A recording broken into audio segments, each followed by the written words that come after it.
Di tepi sungai Nadushon, polisi menemukan mayat seorang pria. Korban diperkirakan berusia 43 tahun dan dipastikan meninggal karena dicekik dengan rantai.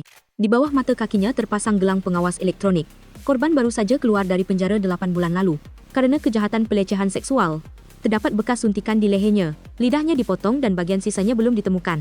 Kapten Cho meminta semua orang memeriksa bagian bawah mayat korban di tempat kejadian. Semua orang terkejut saat menemukan potongan lidah. Pemandangan ini mengingatkan Choi pada pembunuh berantai lebih dari 25 tahun lalu dengan julukan pembunuh belalang sembah. Dia adalah seorang wanita bernama Jishin yang telah membunuh 5 pria lainnya dengan cara yang kejam seperti kasus ini. Kelima korban Jishin adalah pria yang telah melakukan kekerasan terhadap wanita, termasuk istri dan anak-anak mereka. Sepertinya pelaku kali ini ingin meniru apa yang Jishin pernah lakukan. Kasus ini membuat Kim Na-hee merasa sangat pusing. Beberapa hari terakhir, dia kurang tidur dan makan untuk mengejar pelaku. Bahkan dia sampai pingsan di kantor polisi karena terlalu kelelahan. Di penjara tempat Jishin ditahan, melalui siaran televisi, dia juga mengetahui tentang kasus pembunuhan yang terjadi belakangan ini. Jishin segera menulis surat untuk Kapten Choi, berharap bisa bertemu dengannya. Jishin juga memiliki seorang putra bernama Sujeon. Saat ini, Sujeon adalah seorang polisi di tim pemberantasan narkoba. Dia dan timnya sedang menggerebek sebuah rumah, setelah mendapat laporan bahwa terjadi pembunuhan di tempat itu. Di dalam, seorang pria terluka parah. Di sampingnya ada istri dan putrinya. Korban terus-menerus mengatakan bahwa pelakunya adalah orang yang memakai baju biru dan topi kuning. Namun, dia selalu melihat ke arah istrinya, membuat Sujeon merasa sangat curiga. Dia mendekati istri korban dan melihat bekas suntikan di tangannya. Wanita itu segera mengayunkan pisau ke arah Sujeon, lalu dengan cepat melarikan diri. Dia berlari ke atap, dan tidak ada jalan untuk melarikan diri lagi. Dalam keadaan halusinasi, dia memeluk putrinya dan berniat melompat. Melihat itu, Sujeon menembak kakinya dan untungnya menyelamatkan kedua ibu dan anak itu. Setelah kejadian penembakan yang tiba-tiba itu, Sujeon ditegur oleh atasannya. Karena jika peluru mengenai anak itu, polisi akan mendapat masalah besar. Tetapi Sujeon tidak punya pilihan lain ketika menghadapi situasi itu. Di luar, Sujeon melihat gadis kecil malang itu. Ayahnya telah meninggal dan ibunya harus berurusan dengan hukum. Hal ini mengingatkannya pada dirinya sendiri di masa lalu setelah ibu pembunuhnya ditangkap. Dia juga sendirian seperti itu. Bahkan sampai sekarang, Sujeon selalu dihantui ketika memikirkan ibunya, orang yang telah dia putuskan semua kontak dan hubungan dengannya. Direktur kepolisian mengeluh kepada Choi tentang kasus Jishin, seorang wanita yang telah merenggut 5 nyawa. Namun, dia hidup di penjara seperti sedang berlibur, makan dan minum, seperti orang lain dengan uang pajak rakyat. Itulah syarat yang dia ajukan sebagai imbalan atas pengakuannya, dan dia tidak ingin hidupnya terungkap di luar. Direktur khawatir, jika kasus ini terungkap sebagai tiruan pembunuh belalang sembah, media akan menggali informasi tentang Jishin dan mereka akan menuntut pengungkapan segalanya atau tempat tinggalnya. Choi menegaskan jika itu terjadi, dia akan menyebarkan informasi bahwa Jishin telah meninggal di penjara untuk menutupi kehidupan Jishin saat ini. Choi kemudian menemui Jishin. Di sana, dia berjanji akan bekerja sama dengan polisi untuk menangkap pelaku, tetapi dengan syarat lain. Keesokan harinya, Choi segera menemui Sujeon. Choi ingin Sujeon pindah ke tim kejahatan berat untuk membantunya menyelidiki pembunuh peniru. Tetapi yang lebih penting adalah untuk memenuhi permintaan Jishin karena dia hanya ingin berbicara melalui Sujeon. Menyebut nama ibu pembunuhnya membuat Sujeon marah besar. Choi menyarankan Sujeon untuk memikirkan baik-baik tentang hal ini, karena ini adalah satu-satunya cara untuk menemukan petunjuk tentang pelaku. Malam itu, terjadi lagi kasus pembunuhan. Korban diikat erat di meja dengan lakban. Pelaku perlahan muncul dengan kapak di tangan, membuat korban sangat ketakutan. Keesokan harinya, Sujeon bangun dan media memberitakan tentang kasus. Tadi malam, Kim Na-hee mengingat kembali nasihat Kapten Choi di tahun itu. Choi lah yang menyarankan Sujeon untuk masuk ke kepolisian. Dia selalu mengingatkan Sujeon bahwa menyelamatkan orang, tetapi mengabaikannya sama saja dengan membunuh mereka dengan tangan sendiri. Memikirkan hal ini, Sujeon segera menemui Choi, dan dia akan setuju untuk bertemu dengan ibu pembunuhnya. Choi mengungkapkan kepada Sujeon tentang 2 syarat Jishin. Pertama, dia ingin bertemu denganmu. Kedua, dia ingin mengubah lokasi pertemuan ke tempat di luar penjara. Di sana, aku sudah memasang kamera pengawas. Sujeon bertanya-tanya, sebenarnya apa yang dia inginkan? Mengapa dia ingin bertemu denganku? Choi berpikir mungkin dia merindukanmu, tapi Sujeon selalu menyangkalnya. Tempat Jishin ditahan hanya dijaga oleh seorang polisi. Semakin sedikit orang yang berjaga, semakin baik, karena pihak kepolisian tidak ingin informasi ini bocor keluar. Selain itu, tempat ini dikelilingi oleh pagar listrik, jadi dia tidak mungkin bisa melarikan diri. Ketika mereka berdua masuk ke dalam, Jishin sudah menunggu. Sujeon tampak gemetar saat bertemu kembali dengan ibunya. Melihat bekas cincin di jarinya, dia tahu bahwa Sujeon sudah menikah. Ibunya langsung bertanya tentang kehidupannya, tentang anak-anak Sujeon, tapi dia mengabaikannya. Dia datang ke sini bukan untuk reuni keluarga, jadi dia ingin ibunya fokus pada kasus ini. Setelah melihat berkas kasus-kasus terbaru, Jishin berpendapat bahwa pelaku berusaha meniru kasus-kasus 25 tahun lalu. Lebih tepatnya, harus disebut menikmati. Bekas luka sangat rapi, membuktikan dia hanya menebas sekali dan langsung putus. Hal ini berbeda denganku karena aku menggunakan gergaji besi. Gergaji saat memotong akan bergetar, jadi tidak serapi itu. Sepertinya pelaku menggunakan kapak dan adalah seorang pria yang kuat. Dia menggambarkan sambil tersenyum, membuat Sujeon merasa sangat tidak nyaman. Hal-hal yang dia katakan semuanya ada di dalam laporan analisis. Sujeon ingin dia mengatakan hal-hal baru, tapi dia berkata bahwa hanya dengan foto-foto ini, hanya itu yang bisa dia katakan. Bawalah foto-foto lain, lalu kita akan melanjutkan pembicaraan. Sujeon dengan marah bertanya pada Ji Shin-sin, kenapa tadi ibu tertawa seperti itu? Apa ibu merasa senang dengan apa yang sudah ibu lakukan? Menjawabnya, dia berpendapat bahwa bau darah tidak ada buruknya. Tahun itu, kamu lahir sungsang, jadi dokter bilang harus dioperasi, agar bisa mengeluarkanmu. Saat operasi, entah kenapa obat biusnya hilang efeknya di tengah jalan, aku harus mengerahkan tenaga, menahan sakit karena takut kamu akan celaka. Itulah alasan kenapa aku suka bau darah, itu adalah aroma saat kamu lahir. Mendengar kata-kata dingin itu, membuat Sujeon semakin jijik pada Ji Shin-sin. Untuk memberikan informasi tambahan, Ji Shin-sin ingin melihat lokasi kejadian. Dia ingin memastikan satu hal, untuk lebih meyakinkan. Lalu dia menoleh dan menyuruh penjaga di sini untuk membawakan makanan untuknya. Nada bicaranya seperti seorang ratu sungguhan. Sujeon sama sekali tidak senang dengan sikap Ji Shin-sin, yang menikmati hak istimewa di sini tanpa sedikit pun penyesalan. Sama sekali. Seolah-olah dia sedang piknik. Memanfaatkan kelemahan kita untuk mengulur waktu, hanya melakukan trik murahan untuk mencari kesenangan saja. Choi menjelaskan pada Sujeon bahwa 23 tahun lalu, dia hanya memiliki bukti dari satu kasus di antara kasus-kasus Jishin. Itu pun hanya dugaan, bukan bukti konkret. Para politisi setiap hari menelepon dengan permintaan agar kasus ini segera diselesaikan. Saat penangkapan itu, Ji Shin-sin menatapnya lalu tersenyum sinis. Dia hanya memiliki sedikit dugaan di tangan, jadi sangat membutuhkan pengakuan darinya. Itulah alasan kenapa dia harus menerima permintaan Ji Shin-sin. Dari ruang tahanan pribadi, musik, hingga kopi. Dia adalah orang yang hanya mau bertransaksi, tidak mau berutang budi pada siapapun. Anak kecil malang dalam kasus ibu yang menyakiti ayahnya beberapa hari lalu sudah dibawa oleh Sujeon dan dititipkan pada kakeknya untuk dirawat beberapa hari di sini. Anak itu lebih bahagia dan perlahan melupakan kesedihan yang dialami orang tuanya. Di sini, Sujeon bercerita pada kakeknya tentang pertemuannya dengan Ji Shin-sin. Dalam mimpi, aku masih bermimpi melihatnya menusuk orang, lalu tersenyum. Akhir-akhir ini ada orang gila yang meniru, persis seperti yang Ji Shin-sin lakukan dulu. Aku hanya bertemu dengannya untuk bekerja sama dalam penyelidikan. Tapi kakek selalu mengatakan bahwa ibu Sujeon adalah iblis. Lalu menasihati Sujeon untuk tidak pernah bertemu dengannya lagi. Bertemu sekali saja sudah terlalu cukup. Sujeon kemudian dipindahkan ke tim Choi. Semua orang terkejut karena Choi pernah berkata tidak akan pernah menambah anggota baru. Kim Nahi tidak terlalu senang dengan kehadiran Sujeon. Dia terus meminta Choi untuk pergi menemui Ji Shin-sin untuk penyelidikan, tapi dia tidak pernah setuju. Tapi sekarang dia malah memilih seorang pria untuk menangani kasus ini dan menjadi ketua tim lagi. Setelah melihat kembali kasus-kasus terbaru, Sujeon menemukan hal aneh dalam kasus kedua. Kasus 23 tahun lalu tidak ada cermin itu, tapi kasus ini ada. Dia berpendapat bahwa pelaku tidak hanya meniru, tapi sengaja menambahkan gaya sendiri untuk menunjukkan dirinya. Sujeon ingin semua orang memeriksa apakah cermin itu sudah ada di sana atau pelaku menyeretnya ke sana. Jika ada bekas seretan, maka itu adalah niat pelaku. Mungkin dia berpura-pura menghormati Ji Shin-sin, tapi dalam hati berpikir lain bahwa aku lebih hebat dan aku akan membuat korban lebih menderita. Jika benar dia ingin menunjukkan dirinya, maka pasti akan ada kesalahan yang dia lakukan saat beraksi. Target yang diserang pelaku tidak terlalu jelas. Korban di tepi sungai adalah orang yang melakukan kekerasan pada wanita seperti korban 23 tahun lalu. Tapi korban kedua bukanlah orang seperti itu. Jadi, sangat sulit untuk memprediksi korban berikutnya yang akan dia incar. Hanya bisa diprediksi bagaimana mereka akan diserang. Korban ketiga 23 tahun lalu meninggal karena tenggelam. Semua orang yakin bahwa kali ini, korban berikutnya juga akan seperti itu. Malam itu, semua orang mengadakan pesta sebagai ucapan selamat datang untuk Sujeon. Saya minta maaf kepada semuanya karena tiba-tiba ikut campur dalam penyelidikan ini. Meski begitu, sebagai ketua tim, aku berjanji akan segera memberikan hasil penyelidikan kepada kalian semua. Detektif Kim Nahe juga mewakili semua orang menyambut Sujeon bergabung dengan tim.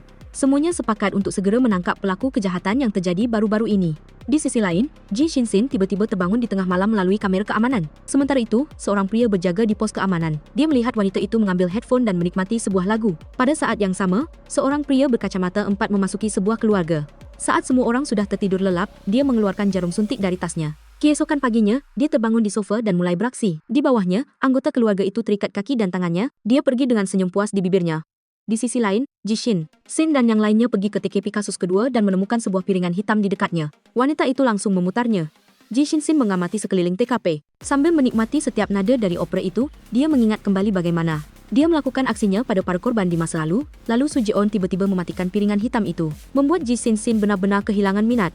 Di sini, dia berpendapat bahwa cermin itu telah dipindahkan oleh pelaku. Dia ingin menunjukkan bahwa aku telah menyebabkan lebih banyak penderitaan pada korban. Selain itu, semuanya persis sama seperti yang dilakukan Ji Shin-sin lakukan dulu. Setelah itu, Ji Shin-sin mengingat Langkah-langkah yang dia lakukan 23 tahun lalu dia berbalik dan tertawa seperti orang gila. Dia bertanya kepada semua orang, jika pelaku meniru cara yang pernah kulakukan, apa yang akan dia tonton untuk meniru? Apakah itu gambar yang dipublikasikan di koran? Setelah mengatakan ini, Ji Shin-shin tidak ingin mengungkapkan apapun lagi. Dia berpendapat bahwa tugas Kim Na-hee yang tersisa adalah tugas polisi, dan dia hanyalah seorang penjahat. Soo Jae-on segera menelepon anggota tim untuk mencari artikel koran tahun itu. Dia langsung menerima foto koran itu. Melalui ini, Soo Jae-on menyadari TKP kasus ini. Berbeda dengan foto yang dipublikasikan di koran, pelaku tidak meniru. Sesuai isi di koran, pasti dia sudah melihat berkas persidangan atau berkas penyelidikan. Mendengar itu, Ji Shin-shin tersenyum misterius, membuat Soo Jae-on merinding. Melalui penyelidikan persidangan tahun itu, SIN diadakan secara tertutup. Jadi yang melihat berkas hanya Dewan Hakim, jaksa penuntut umum atau pengacara, atau mungkin dokter yang bertanggung jawab pemeriksaan kejiwaan. Pihak kejaksaan juga memastikan belum pernah ada kebocoran informasi apapun, sementara dokter jiwa baru akan kembali ke negara itu dalam seminggu. Hakim sudah meninggal 3 tahun lalu, hanya pengacara dari persidangan itu yang tersisa. Segera setelah itu, Soo Jae-on pergi menemui pengacara itu untuk menanyakan tentang berkas persidangan. Dia ingat masih menyimpan berkas persidangan tahun itu, tetapi dia tidak dapat menemukannya. Soo Jae-on bertanya-tanya, selain pengacara, siapa lagi yang keluar masuk sini? Dia mengatakan hanya ada petugas kebersihan dan orang yang dia kenal.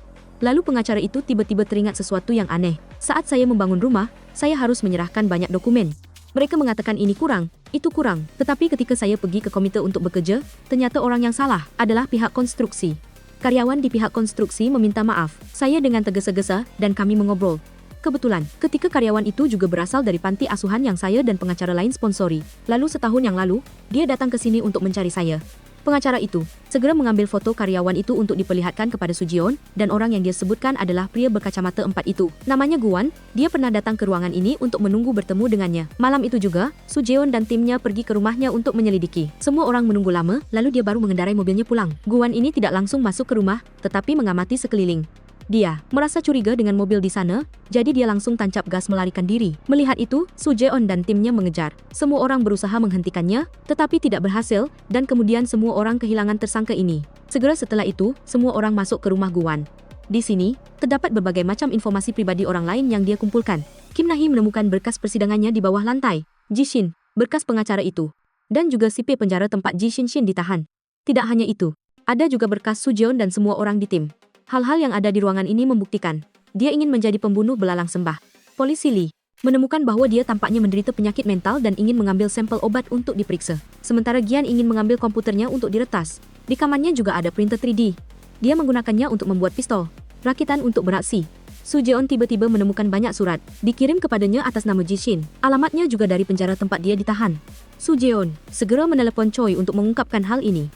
Dia berpendapat bahwa Ji Shin telah mengirim surat untuk menghasut Guan untuk membunuh orang. Segera, Soo Jae-on pergi menemui Ji Shin untuk menanyakan tentang hal ini. 5 nyawa belum cukup untuknya, atau apa? Masih saja menghasut orang lain. Dalam suratnya, dia bahkan menulis bahwa kamu juga bisa membunuh orang agar menjadi seperti diriku. Tapi, Ji Shin menyangkal telah mengirim surat kepada Guan. Apa ada bukti yang menunjukkan surat-surat itu adalah tulisanku? Polisi hanya bisa sampai sejauh ini, dia hanya mengatakan itu saja dan tidak perlu menjelaskan apapun. Kim Na-hee. Di sisi lain, Guan kembali ke rumah itu. Dia mengaku sebagai suami dan ayah dari para korban yang dia tahan, tapi sebenarnya, ini adalah rumah adik laki-lakinya seibu lain ayah. Keesokan harinya, Guan menyiapkan sarapan untuk dirinya sendiri, adik ipar, dan kedua keponakannya masih terikat erat di kursi. Sedangkan adik laki-lakinya seibu lain ayah, tidak diketahui hidup atau matinya. Pihak kepolisian mengeluarkan perintah penangkapan khusus untuk Guan, seorang tersangka pembunuhan. Pernah dirawat karena skizofrenia dan menderita delusi. Soo Jae-on membandingkan laporan yang Ji Shin tulis sendiri 23 tahun lalu dengan surat dari rumah Guan. Ternyata tulisan tangannya sangat berbeda. Dia menduga surat itu ditulis sendiri oleh Guan berdasarkan bukti-bukti di rumah yang menunjukkan bahwa dia sangat memuja Ji Shin seperti sebuah kepercayaan. Mungkin dia sangat ingin membunuh orang, tapi takut melakukannya, jadi dia menciptakan ilusi bahwa dirinya didukung oleh Ji Shin atau diperintah olehnya. Surat-surat yang dia tulis sendiri adalah motivasi untuk mengatasi rasa takutnya saat bertindak. Bersamaan dengan itu, Jian berhasil membuka kunci komputer Guan. Di dalamnya ada banyak sekali foto Kim Na-hee, foto dirinya bersama keluarga. Tapi, semua orang menyadari bahwa itu hanyalah foto hasil Photoshop. Dia telah menempelkan wajahnya sendiri untuk menggantikan wajah adik laki-lakinya. Melalui plat nomor mobil di foto itu, semua orang juga mengetahui identitas keluarga itu. Di sisi lain, sang ibu yang ditangkap menyarankan kedua anaknya untuk menuruti perintah Guan. Dengan begitu, mereka bisa selamat dari orang gila ini. Lalu, dia menoleh dan bertanya kepada Guan, di mana suamiku? Dia tidak menjawab dan malah menyuruh semuanya untuk merobek foto-foto keluarga di atas meja. Kedua anak ini tidak mau menuruti perkataannya dan terus-menerus mengatakan, paman bukan ayah kami, paman adalah orang jahat. Guan terlihat sangat marah mendengar hal itu. Dia langsung membawa anak laki-laki itu ke kamar mandi untuk dibereskan, meskipun sang ibu memohon dan meminta ampun. Tepat pada saat itu, Sujeon dan timnya tiba tepat waktu untuk menghentikannya. Semua orang langsung menangkapnya tanpa perlawanan sedikit pun. Sebelum pergi, dia tidak lupa memberikan senyum sinis yang menyeramkan kepada Sujeon. Setelah diselidiki, suami yang hilang bernama Seok dan merupakan saudara seibu lain ayah dengan Guan. Ibu kandung Guan telah melepaskan hak asuh sebelum melahirkannya, jadi dia dipindahkan dari rumah sakit ke panti asuhan. Ibu Guan menikah beberapa bulan kemudian. Setahun kemudian, dia melahirkan Seok. Guan mengincar Seok karena menganggap adik laki-lakinya telah merebut hal-hal yang seharusnya menjadi miliknya.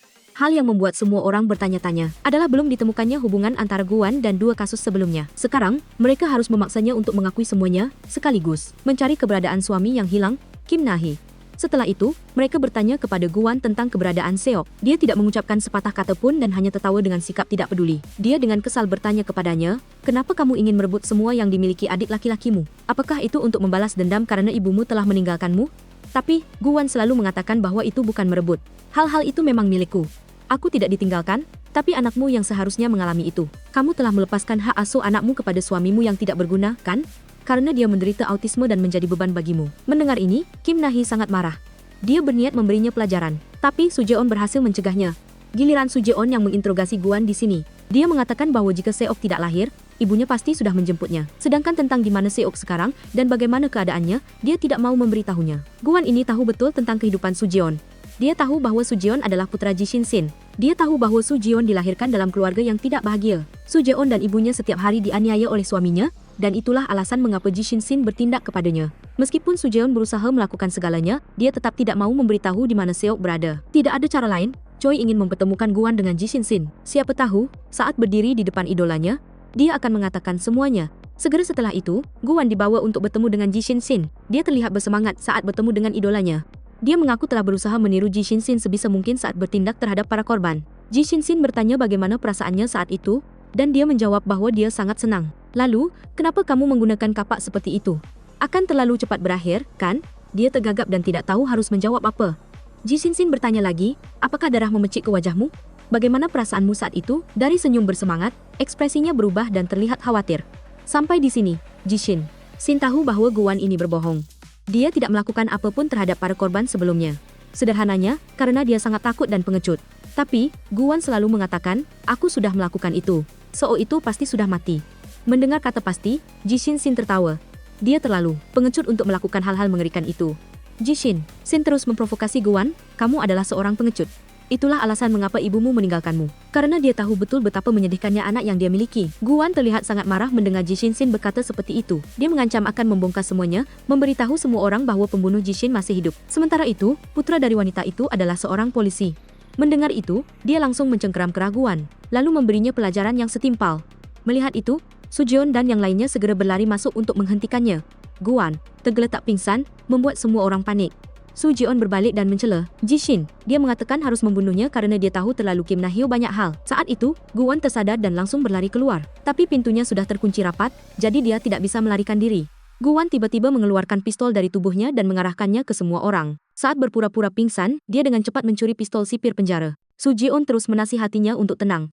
Dia mencoba memanipulasi psikologisnya untuk merebut pistol itu, tapi tidak berhasil. Guan tiba-tiba menodongkan pistol ke kepalanya sendiri, lalu dengan dingin menarik pelatupnya.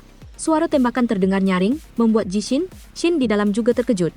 Guan kemudian dibawa ke rumah sakit untuk pertolongan pertama. Dalam kondisi kritis, semua orang berusaha mempertahankan hidupnya, tapi belum ada informasi yang bisa digali. Sementara Sujeon sedikit khawatir, karena dia tahu terlalu Kim Na-hee banyak hal tentangnya. Saat itu, Choi menelepon, meminta Sujeon untuk segera membongkar mulutnya. Dia tidak ada hubungannya dengan kasus-kasus sebelumnya, tapi dengan kasus Seoul, dia terlibat.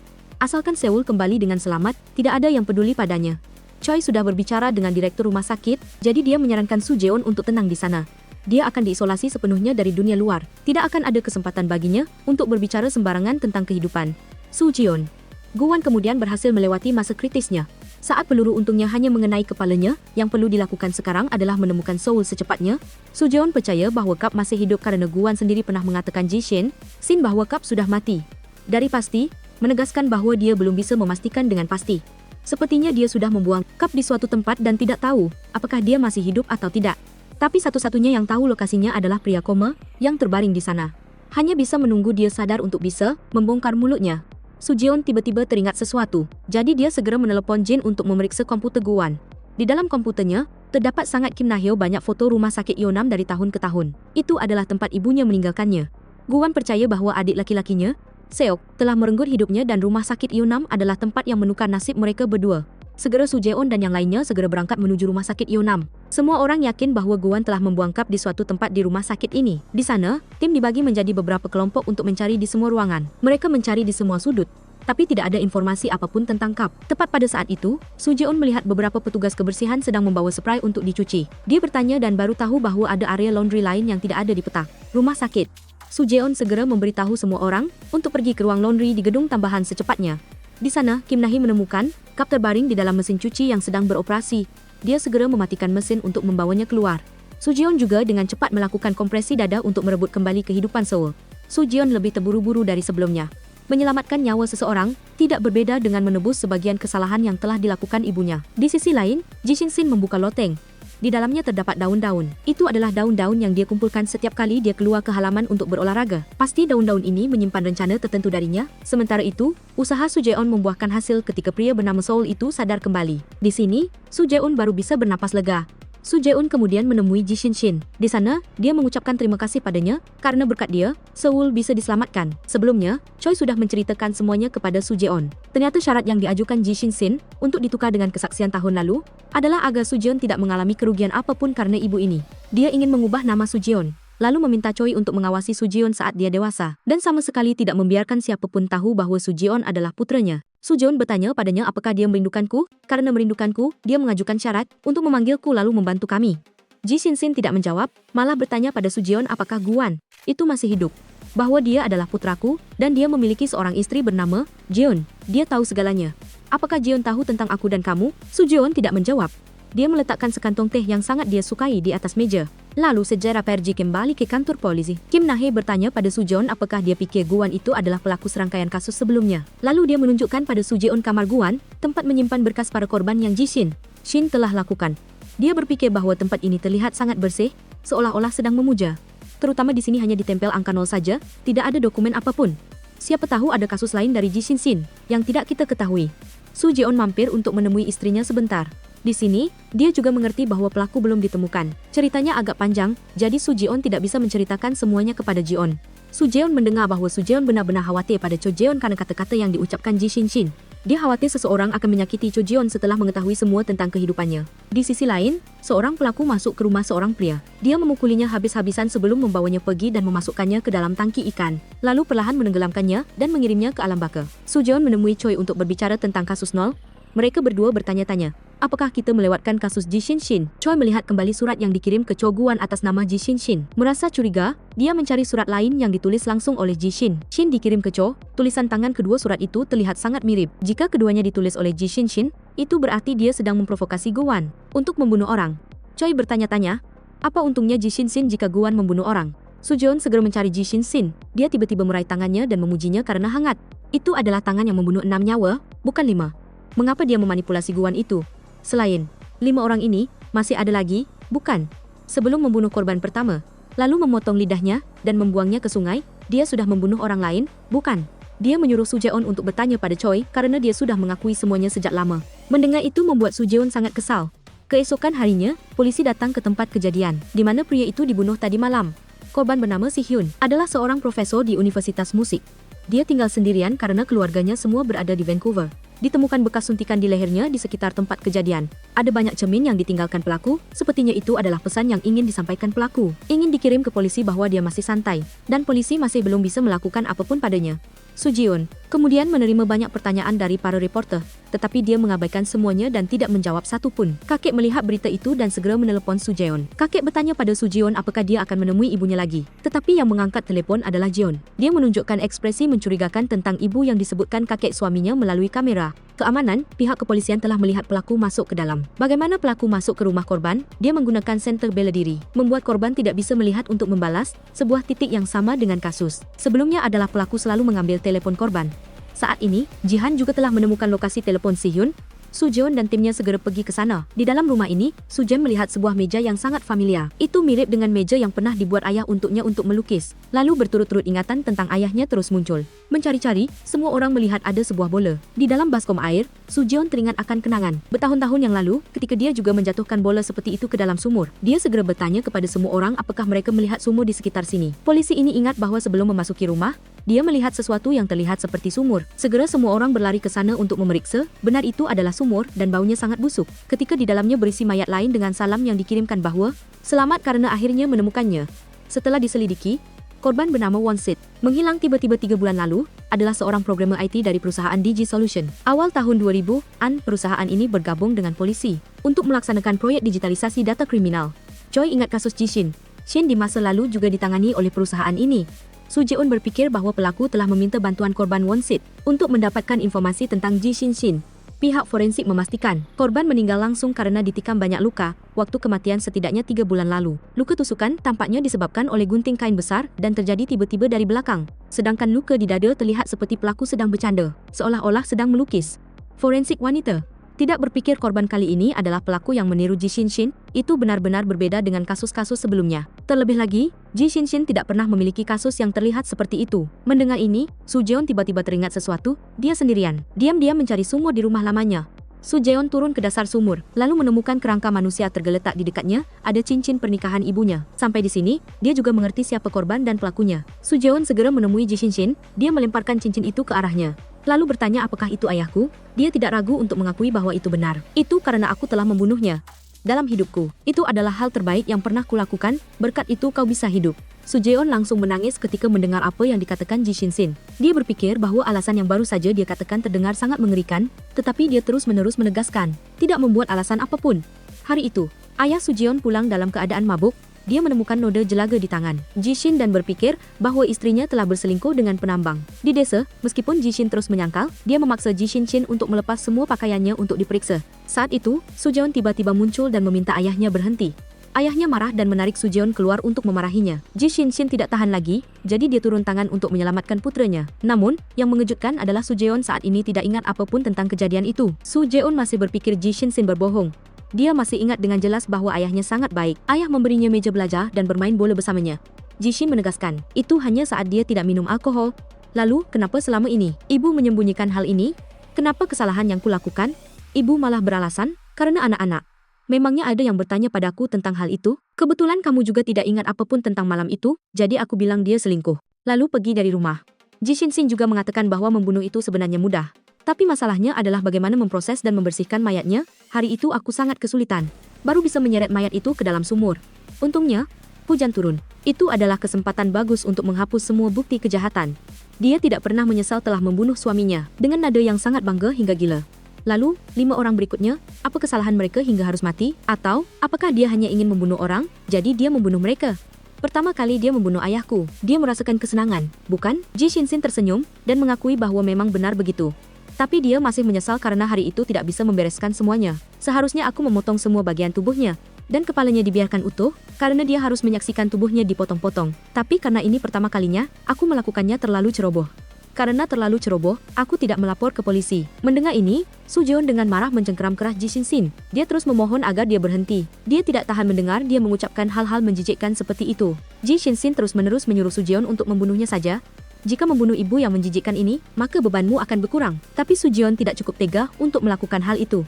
Keesokan harinya, Soo Jae-won menemui kakeknya untuk bertanya tentang orang tuanya. Kakeknya bercerita bahwa Ji Shin kehilangan ibunya sejak kecil, jadi mereka berdua hanya tinggal berdua. Tapi hubungan mereka tidak terlalu baik, dingin dan tidak saling berbicara. Setelah Ji Shin menikah, kakeknya sering datang untuk melihat bagaimana putrinya hidup. Saat itu, dia melihat suaminya sering cemburu tanpa alasan pada putrinya. Menantu laki-lakinya adalah sampah masyarakat yang terkenal di daerah itu. Lalu, malam yang naas itu, dia juga menyaksikan seluruh kejadian putrinya membunuh suaminya. Soo Jae-won menyalahkan kenapa kakeknya tidak menyuruhnya mengaku atau melapor ke polisi. Jika saat itu kakek melapor ke polisi, maka semuanya bisa dihentikan. Kakek juga berniat melakukannya, tapi tidak bisa. Bagaimana bisa kakek menghancurkan hidup putrinya sendiri? Kakek tahu betul bahwa dia telah melakukan dosa yang tidak akan bisa dia bayar seumur hidupnya. Dengan niat membayar hutang, dia membesarkan cucunya, lalu mengadopsi anak-anak lain. Tapi meskipun dia membesarkan siapapun, bagaimana bisa dosa itu menghilang? Soo Jae-won kembali menemui Ji Shin. Dia mengungkapkan bahwa pelaku tahu tentang masa lalunya. tentang kebenaran yang bahkan tidak diketahui oleh pihak kepolisian. Dia ingin memulai dari kasus ayahnya terlebih dahulu. Dia menunjukkan padanya berkas para tetangga yang tinggal di dekat daerah itu. Dia ingin tahu apakah dia mengenali siapapun. Jishin memilih seorang pria di antara mereka. Dia berpikir bahwa pria itu juga sampah masyarakat, pecandu alkohol yang pernah melakukan tindak kekerasan dan pelecehan seksual. Di sini, Ji Shin-sin tiba-tiba bertanya tentang istri Sujeon, jika keberadaanku diketahui oleh seluruh dunia, apakah Jeon masih akan berada di sisimu? Sujeon menegaskan, jika begitu, aku akan memilih untuk pergi. Ji Shin-sin melanjutkan cerita tentang keluarga tetangga itu.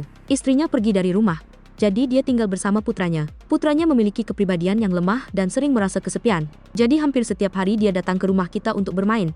Di tubuhnya, anak itu memiliki luka dan setiap hari semakin bertambah. Jadi aku pergi ke rumah itu untuk menemui pria yang disebut ayahnya itu. Aku melihat anak itu juga ingin memukul ayahnya, tapi tidak bisa melakukannya. Lalu melihat anak itu memukul tangannya sendiri dengan palu. Sepertinya itu adalah permintaan tolong yang dikirimkan kepadaku.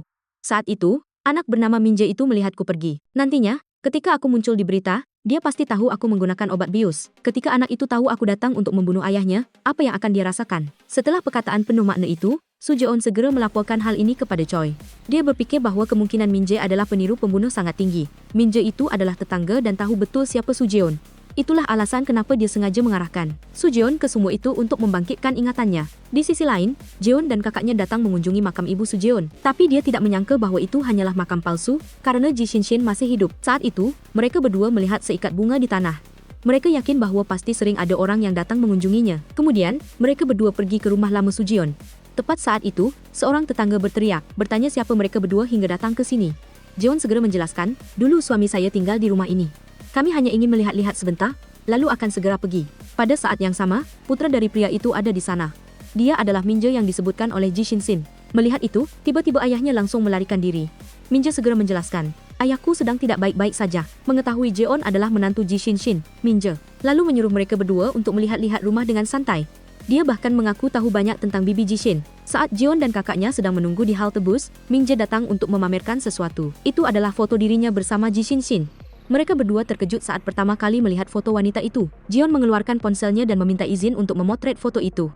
Karena searah, Minje menawarkan untuk mengantar mereka berdua pulang. Setelah sedikit ragu, mereka berdua setuju naik mobil. Sesampainya di rumah, Sujeon sudah menunggu Jeon di sana. Melihat istrinya bersama Minje membuat Sujeon tampak khawatir. Minje juga langsung mengenali Sujeon, tapi dia berusaha mengabaikannya. Kedua saudara perempuan Jeon itu kemudian mengajak Minje masuk ke rumah untuk bermain.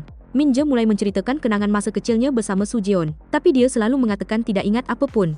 Minje penasaran dan bertanya apakah Sujeon tidak ingat soal belalang sembah. Kedua saudara perempuan Jeon itu bingung, lalu Minje menjelaskan bahwa itu adalah seorang pembunuh berantai. Ada seorang wanita muda yang telah membunuh 5 orang. Wanita itu hanya memilih orang-orang yang melakukan kekerasan terhadap wanita atau anak-anak dan membunuh mereka dengan kejam. Minje mengakui bahwa dia sangat mengagumi wanita itu karena dia peka terhadap penderitaan orang lain. Sujeon langsung menentang pendapat Minje karena dalam keadaan apapun, membunuh tetaplah tindakan melanggar hukum. Minje bahkan mengatakan bahwa jika dibandingkan dengan belalang sembah, dia lebih penasaran tentang putra wanita itu. Mendengar perkataan provokatif itu, membuat Sujeon gelisah.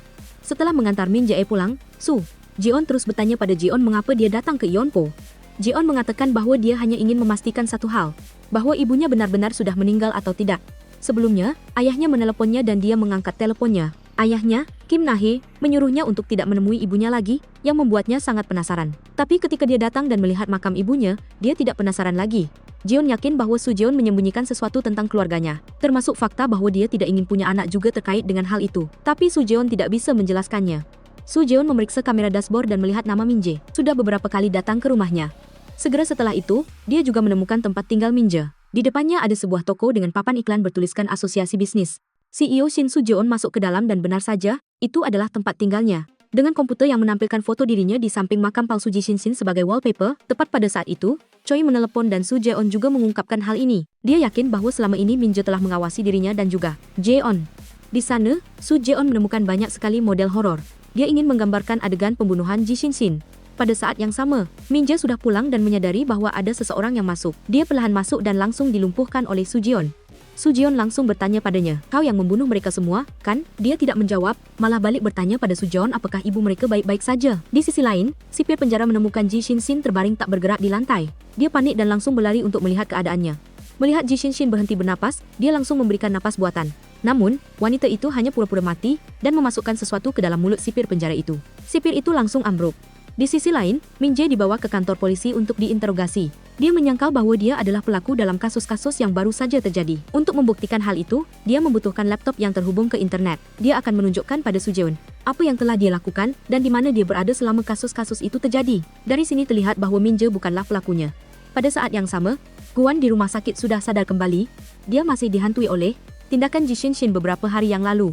Dia terus berteriak bahwa dia tidak bisa bernapas. Mendengar itu, Hina melepaskan ikatannya.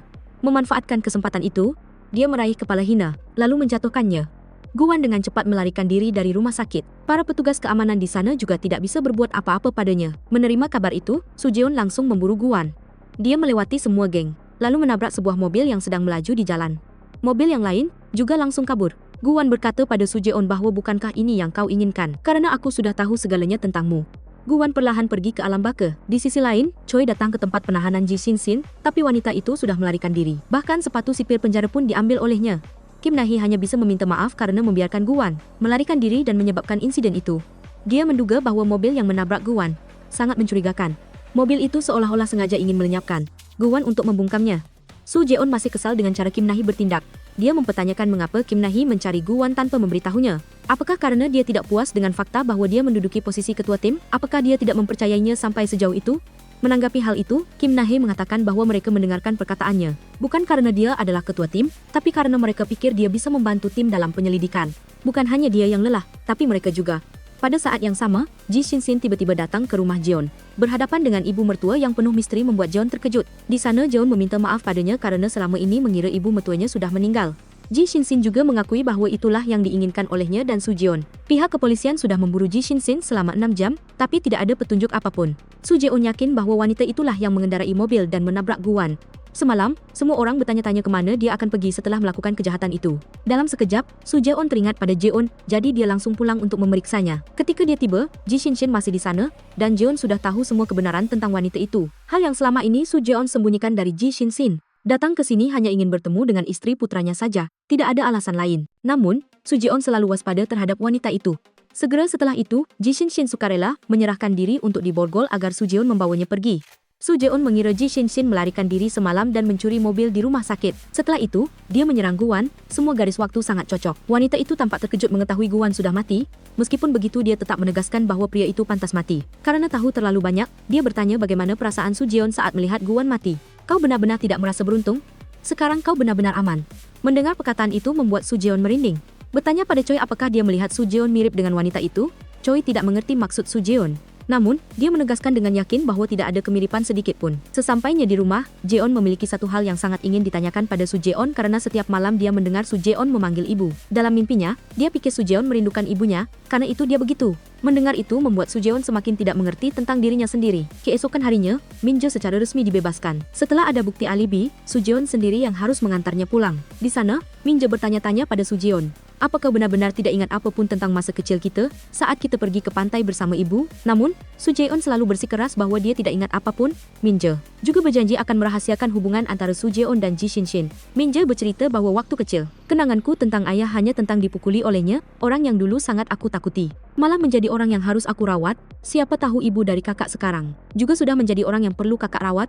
Su Jeon tidak menyangka tahun lalu Ji Shin berniat membunuh ayah Min Jae adalah untuk membantunya. Sederhananya karena dia ingin membunuh orang untuk memuaskan nafsunya saja, dia hanya memilih secara acak seseorang di antara orang-orang yang bersalah untuk menyerang, lalu kemudian membenarkan diri bahwa telah menyerang orang-orang yang pantas mati, semua itu hanya karena dirinya sendiri. Su Jeon menyarankan Min Jae untuk tidak memikirkan Ji Shin lagi, tetapi bagi Min Jae, memiliki pemikiran yang sangat berlawanan. Min Jae selalu bersikeras bahwa ibu sangat menyayanginya, tetapi dia malah bersikap keras kepala dan tidak mau mengakuinya. Kakak dan ibu Ji Shin sama saja. Mendengar hal ini membuat Su Jeon sangat marah. Sudah banyak orang mengatakan hal itu padanya, dan dia tidak pernah ingin mendengar hal itu, meskipun itu ibunya sendiri. Maka membunuh orang juga tidak bisa dimaafkan atau dicintai, dan harus merindukan pembunuh. Meniru adalah orang yang tahu segalanya. Ji Shin membunuh suaminya 25 tahun lalu. Dia juga tidak menceritakan hal ini pada pihak kepolisian. Guan itu sepertinya sudah menebak sesuatu, tetapi dia tidak mencatat apapun. Itu membuktikan dia juga tidak tahu jelas. Choi percaya bahwa pelaku adalah orang yang bersedia diceritakan oleh Ji Shin seluruh kejahatan yang disembunyikannya. Lalu dia tiba-tiba teringat bahwa tahun itu ada seorang dokter yang memeriksa kejiwaan Ji Shin. Di sisi lain, Min Jae menemui kakak perempuan Jeon yang akrab, Jong Jun. Setelah pertemuan sebelumnya, keduanya juga memiliki perasaan satu sama lain. Lalu saat ini Jeon juga hadir, jadi ada satu hal yang ingin ditanyakan pada Min Je, bahwa waktu kecil, Su Jeon dan ibunya saling menyayangi atau tidak. Min Je menegaskan bahwa iya, semua orang melihat kedua ibu dan anak itu hidup sangat bahagia. Su Jeon menemui dokter wanita yang dulu memeriksa kejiwaan Ji Shin. Dia ingin tahu apakah Ji Shin pernah mengungkapkan padanya tentang telah membunuh suaminya atau tidak. Dokter wanita itu tidak bisa mengungkapkannya karena ini adalah rahasia klien. Karena itu, dia mengusir Su Jeon secara halus. Dia juga tidak bisa berbuat apapun karena tidak ada surat perintah penggeledahan. Tepat pada saat itu ada seorang pasien menemui dokter wanita itu. Dan pasien itu adalah Choi. Untuk mengulur waktu, dia memanfaatkan kesempatan ini. Su Jeon dengan cepat mengambil informasi Ji Shin di komputer. Setelah diperiksa, Choi menemukan bahwa nenek Su Jeon meninggal di depan Ji Shin. Su Jeon terkejut mendengar informasi ini, dia langsung menemui kakeknya untuk bertanya. Kakeknya bercerita bahwa tahun itu rumahnya tiba-tiba kebakaran. Istrinya terjebak di dalam dan tidak bisa keluar. Mendengar ibunya berteriak minta tolong, Ji Shin berniat menejang kobaran api untuk menyelamatkan ibunya. Saat itu, dia sangat ketakutan dan hanya bisa memegang erat Ji Shin sekuat tenaga. Dia tidak ingin kehilangan lagi putrinya. Setelah kejadian ini, Ji Shin menutup rapat pintu hatinya padanya, mungkin karena kejadian itu, yang kemudian menyebabkan hal-hal mengerikan. Andai saja saat itu dia menerjang kobaran api bersama ibunya lalu bersama-sama menjadi abu, maka para korban tak berdosa tidak perlu mati di tangan Ji Shin. Su Jeon tidak mengira kakeknya bersalah dalam hal ini, dia masih ingat jelas hari di mana Ji Shin ditangkap. Saat itu, kakek datang mencarinya, padahal sebelumnya dia belum pernah bertemu kakeknya.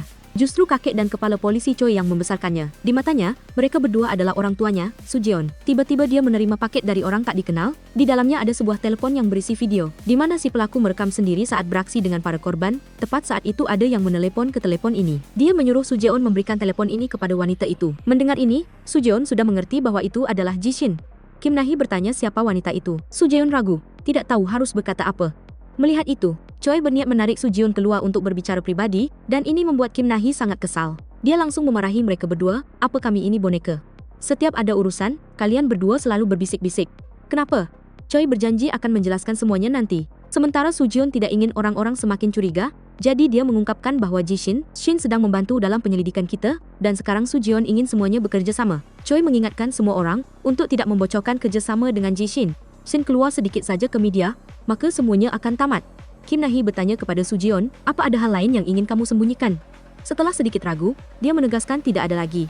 Mendengar itu, Kim Na-hee baru tenang dan mengeluarkan aplikasi kencan untuk Su Jeon. Ada seorang gadis bernama Jong Jun, di antara para pengikutnya, ada 4 korban. Jadi, korban berikutnya mungkin ada di antara para pengikutnya. Su Jeon mengucapkan terima kasih kepada Kim Na-hee atas informasi penting ini. Lalu, mereka semua bersama-sama pergi menemui Ji Shin. Mereka memperlihatkan video di dalam telepon itu kepadanya. Setelah melihatnya, dia berpendapat bahwa pelaku adalah orang yang sangat percaya diri. Dia tidak berpikir akan tertangkap. Dia memiliki keinginan untuk menunjukkan dirinya dan kesombongan. Jika hal-hal itu dipancing, maka dia akan melakukan kesalahan. Su Jeon yakin bahwa pelaku akan menelepon Ji Shin melalui telepon ini. Dia ingin Ji Shin melakukan sesuatu untuk menebus semua kesalahan yang telah dia perbuat. Tidak ada kata terlambat, dan dia akan memberinya kesempatan.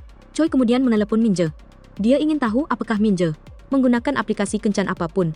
Dia mengakui bahwa dia menggunakannya. Mendengar Choi menyebutkan akun bernama Jong Jun, Min Je langsung mengenalinya. Dia mengungkapkan bahwa gadis itu pernah berkata telah menonton webtoonnya dan merupakan penggemarnya. Tetapi kami belum pernah bertemu secara pribadi. Sesaat kemudian, pelaku menelepon Ji Shin. Dia mengakui meniru itu agar semua orang lebih tahu tentang apa yang telah Ji Shin lakukan. Dia tahu betul bahwa di sekitar Ji Shin ada banyak orang. Dia berkata bahwa dia telah memasang pengubah frekuensi, jadi tidak bisa dilacak. Bersamaan dengan itu, dia mengungkapkan bahwa malam ini, dalam adegan terakhir, korban berikutnya akan berakhir. Setelah berkata demikian, dia langsung mematikan telepon. Su Jeon bertanya-tanya tentang adegan terakhir yang dikatakan pelaku, pasti semacam pertunjukan. Semua orang memeriksa para pengikut akun Jong Jun dan menemukan ada seorang penyanyi opera yang malam ini akan mengadakan pertunjukan di gedung teater seni Gangju. Semua orang berniat pergi ke sana untuk memeriksa, tetapi Ji Shin mencegah. Dia tidak berpikir pelaku akan dengan mudah memberitahu semua orang tempat terjadinya pembunuhan. Dia yakin bahwa pelaku memiliki rencana tersembunyi. Meski begitu, semua orang mengabaikannya dan pergi ke gedung teater seni untuk melacak. Mereka mulai menggeledah ruang tunggu dan memeriksa para penonton yang mencurigakan. Tetapi tidak ada masalah apapun. Pada saat yang sama, Min Je sedang berkirim pesan dengan akun bernama Jong Jun di aplikasi kencan. Min Je mengajaknya bertemu, dan dia langsung setuju. Min Je menelepon Su Jeon untuk melaporkan hal ini, tetapi dia tidak mengangkat telepon. Jadi, Min Je mengiriminya sebuah pesan. Tepat saat itu, banyak sekali pesan yang dikirimkan akun Jong Jun kepada Min Je. Menyaksikan hal aneh ini membuat Min Je sangat terkejut. Sebelum Min Je sempat memahami apa yang terjadi, pelaku sudah ada di sana. Dia menggunakan lampu sorot yang familiar lalu menghajar Min Je habis-habisan. Di sisi lain, Choi bertanya kepada Ji Shin, kenapa tahun itu kamu tidak memberitahuku tentang kasus suamimu? Karena kamu tidak bertanya padaku. Lalu, bagaimana dengan ayah Minje? Apa kamu juga berniat pergi ke rumahnya untuk membunuhnya? Jishin tidak menjawab, melainkan bercerita bahwa Minje selalu berkeliaran di sekitar rumahnya. Dia terlihat sangat kelaparan, jadi aku memberinya makan. Wajahnya kotor, jadi aku memandikannya. Tetapi dia selalu menjadi anak yang lapar. Tepat saat itu, pelaku mengirimkan sebuah video kepada Jishin tentang adegan saat dia beraksi dengan Minje. Di sisi sana, Su Jeon sudah berada di rumah Minje. Su Jeon terkejut melihat Minje terikat erat, kaki dan tangannya. Dia terus-menerus bertanya kepada Minje, siapa yang melakukan ini padamu? Tetapi Minje tidak bisa menjawab dalam napasnya yang lemah. Jishin kemudian dibawa ke tempat kejadian untuk penyelidikan. Dia berpendapat bahwa ini bukan gaya yang familiar dari pelaku. Dia tidak bertindak terburu-buru dan tidak memiliki rencana seperti itu di sini. Pelaku meninggalkan sebuah lukisan antara Jishin dan Su Jeon saat berada di pantai. Saat itu, Minje hanya bisa berdiri dari jauh untuk melihat mereka berdua. Minje benar-benar iri pada Su Jeon dan sangat membutuhkan seorang ibu seperti itu. Hingga saat-saat terakhir, Minje tetap dia ingin membantu Su Jeon menangkap pelaku dengan menelpon dan mengirim pesan kepada Su Jeon. Sayangnya, Su Jeon tidak mengangkat telepon dan sekarang dia sangat menyesalinya. Su Jeon sangat ingin menangkap orang yang telah menyakiti Minje. Dia menunduk memohon bantuan Jishin. Mulai sekarang, dia akan menuruti apapun yang dikatakan wanita itu. Keesokan harinya, pelaku kembali menelepon Jishin. Wanita itu mengejeknya karena bertindak terlalu ceroboh, tidak seperti gayanya, dan tidak seperti gayaku. Meskipun begitu dia tetap bersikeras bahwa dia sendiri yang melakukannya. Dia menjelaskan tentang adegan terakhir, yaitu lukisan itu, karena sedang melukis lalu meninggal. Jishin menyebutnya bajingan murahan, bahkan meniru pun tidak becus. Lalu wanita itu langsung mematikan telepon sementara semua orang tidak mengerti mengapa Jishin melakukan hal itu, maka Su Jeon tahu betul bahwa wanita itu sedang ingin memancing amarah pelaku dan menjadikannya umpan. Benar saja, hanya dalam sekejap, dia kembali menelepon Jishin. Kali ini dia menyalakan kameranya. Untuk membuktikan kepada wanita itu, dia merekam alat-alat yang sudah disiapkan untuk menyakiti korban berikutnya. Dia akan meniru kasus keempat yang pernah dilakukan Jishin, menusuk hidung dengan tusuk gigi. Tangan dan kaki korban dipatahkan dan meninggal karena kehilangan banyak darah. Dia mengakui bahwa sebelumnya bertindak agak terburu-buru, tapi kali ini dia akan melakukannya dengan lebih hati-hati. Dia bahkan merekam seluruh ruangan untuk Jishin lihat. Dengan sikap menantang dan ingin membuktikan bahwa dirinya lebih hebat, Jen memeriksa video itu dan mengetahui bahwa itu adalah hotel Esto Premier. Segera seluruh tim mulai bertindak. Sementara semua orang sedang mencari jalan ke hotel itu, pelaku terus menelepon Jishin. Dia ingin wanita itu menyaksikan sendiri adegan dia menyakiti korban itu. Beberapa saat kemudian, pihak kepolisian tiba di hotel. Melalui video, itu karyawan hotel mengenali bahwa itu adalah kamar studio Seal, tetapi di sini ada 57 kamar seperti itu, dan tersebar dari lantai 3 hingga lantai 13, tidak ada pilihan lain. Semua orang terpaksa berpencar untuk memeriksa setiap kamar. Mereka menyusuri seluruh lantai 3 tetapi tidak menemukan pelaku di manapun. Karena tidak ada banyak waktu lagi, Kim Nahi berpendapat untuk membunyikan alarm, dengan begitu bisa mencegah pelaku menyakiti korban. Tapi Su Jeon takut jika melakukan itu, dia akan menyadari dan melarikan diri. Dia bersikeras mencegah Kim Nahi menekan bel saat ini. Jin mengumumkan kamera pengawas di lantai 4 telah dimatikan sejak 2 jam yang lalu. Su Jeon tiba-tiba teringat angka 418 yang pernah muncul dalam kasus Jishin di masa lalu. Segera, dia memerintahkan semua orang untuk naik ke sana memeriksa Kim Nahi. Melihat video, pelaku akan segera menyakiti korban. Dia tidak perlu menunggu perintah dari Su Jeon. Dia langsung menekan bel alarm. Mendengar suara bel, semua orang panik, berebut melarikan diri. Saat ini Su Jeon melihat orang yang dicurigai mengenakan pakaian yang sama dengan rombongan tamu di sini. Su Jeon seorang diri mengejarnya. Sementara tim Kim Nahi masuk memeriksa keadaan korban. Su Jeon mengikuti pelaku ke bawah menuju basement. Dia tiba-tiba menjatuhkan keranjang di belakangnya hingga dia pingsan. Ketika Su Jeon tersadar dan keluar dari sana, adik bungsu dari tim juga baru tiba, tetapi pelaku sudah kabur entah sejak kapan. Korban kemudian dilarikan ke rumah sakit dalam kondisi kritis, juga berkat bel yang ditekan tepat waktu oleh Kim Nahi. Tetapi sebagai gantinya, kehilangan pelaku. Kim Nahi benar-benar penasaran tentang sosok Su Jeon. Hanya karena Minje dia rela melakukan apa saja untuk menangkap pelaku. Dia sangat ingin tahu hubungan antara Su Jeon dan Minje. Apa? Lalu dia berkata akan menyelidiki lebih lanjut tentang latar belakang Su Jeon. Saat bersiap untuk menyakiti korban, pelaku bersenandung sebuah lagu. Dia meniru persis lagu yang pernah disenandungkan Jishin di masa lalu. Bagaimana dia bisa tahu padahal Jishin belum pernah mengungkapkan hal ini? Dalam laporan, Su Jeon yakin bahwa tahun itu dia hadir di tempat kejadian di mana Jishin menyakiti korban. Tapi mengapa setelah itu dia tidak melapor ke polisi? Jishin berpendapat karena aku telah melakukan apa yang dia inginkan. Di dalam dokumen kasus Jishin tahun itu, ada 2 luka tusuk yang tidak dia sebabkan. Pasti pelaku bersembunyi di suatu tempat. Menunggu dia pergi lalu dia melanjutkan menusuk orang yang sudah meninggal. Pasti sangat benci hingga melakukan hal itu. Keluarga korban memiliki seorang istri dan seorang putra kecil. 2 luka itu sangat dangkal, maka hanya bisa dilakukan oleh anak laki-laki itu. Ketika anak laki-laki itu juga pernah dianiaya oleh ayahnya dan tentu saja sangat membencinya. Jishin mengungkapkan anak laki-laki itu akan mengenal Su Jeon dan seluruh keluarganya. Jadi orang yang sedang dalam bahaya adalah istri Su Jeon.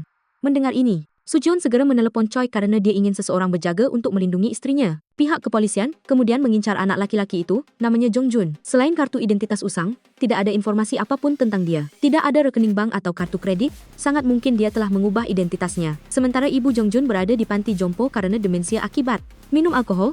Segera setelah itu Sujeon dan Kim Nahi menemui ibu Jongjun. Karena sudah pikun, ingatan wanita itu agak campur aduk. Wanita itu berbisik bahwa dia baru saja bertemu Jongjun baru-baru ini, dia berdandan lagi menjadi seorang gadis. Melalui perkataan perawat, orang itu baru saja pergi ketika Sujeon dan Kim Nahi datang. Kamera keamanan rusak, jadi hanya tahu orang itu memakai hoodie dan masker. Pasti perempuan.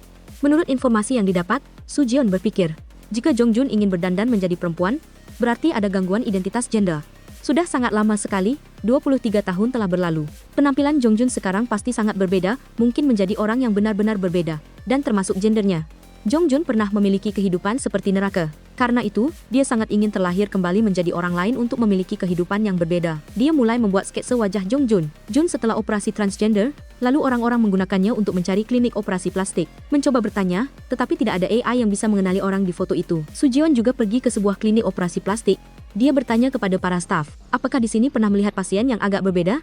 Mendengar itu, seorang staf di sana menarik Sujeon keluar untuk berbicara. Dia mengungkapkan bahwa rumah sakit tempat saya bekerja sebelumnya, ada seorang pasien yang sedikit berbeda. Gadis itu terus bergumam sendiri bahwa menjadi perempuan itu menyenangkan, karena semua orang tidak waspada terhadapnya. Setelah mengetahui informasi penting ini, Sujeon segera berlari kembali dan melapor kepada semua orang. Dia yakin gadis itu adalah Jongjun. Di sana, Sujeon mengungkapkan semuanya kepada semua orang. Lalu meminta anggota termuda di tim untuk mencari dokter bedah, maka pelaku akan tertangkap. Tetapi wajah AI semuanya membeku dan tidak mempedulikan apa yang dia katakan. Sujeon merasa aneh, lalu bertanya kepada semua orang apa yang terjadi. Kim Nahi segera memberikan sebuah foto kepada Sujeon. Di dalamnya ada Minji, Jishin, dan juga dirinya. Songji menemukan foto ini di rumah Minji. Sekarang mereka sudah tahu hubungan antara Sujeon dan Jishin itu apa. Kim Nahi segera meminta Sujeon keluar dari tim. Sujeon juga tidak menyangkal bahwa dirinya adalah putra dari Jishin. Meskipun begitu, dia berpikir itu tidak memengaruhi penyelidikan ini, tetapi Kim Nahi tidak menerima seorang pemimpin yang berbohong kepada rekan timnya, padahal sebelumnya, Sujeon pernah menegaskan bahwa tidak ada lagi yang disembunyikan dari semua orang. Dia juga tidak membutuhkan seorang pemimpin yang tidak peduli dengan nyawa korban, hanya tahu bagaimana menangkap pelaku dengan segala cara. Menanggapi itu, Sujeon mengatakan bahwa dia sudah mati lebih dulu. Tepat pada saat itu, Choi hadir di sana. Dia memberitahu semua orang bahwa korban, Hyung Ho di hotel, baru saja meninggal dunia. Mendengar itu membuat Sujeon terdiam.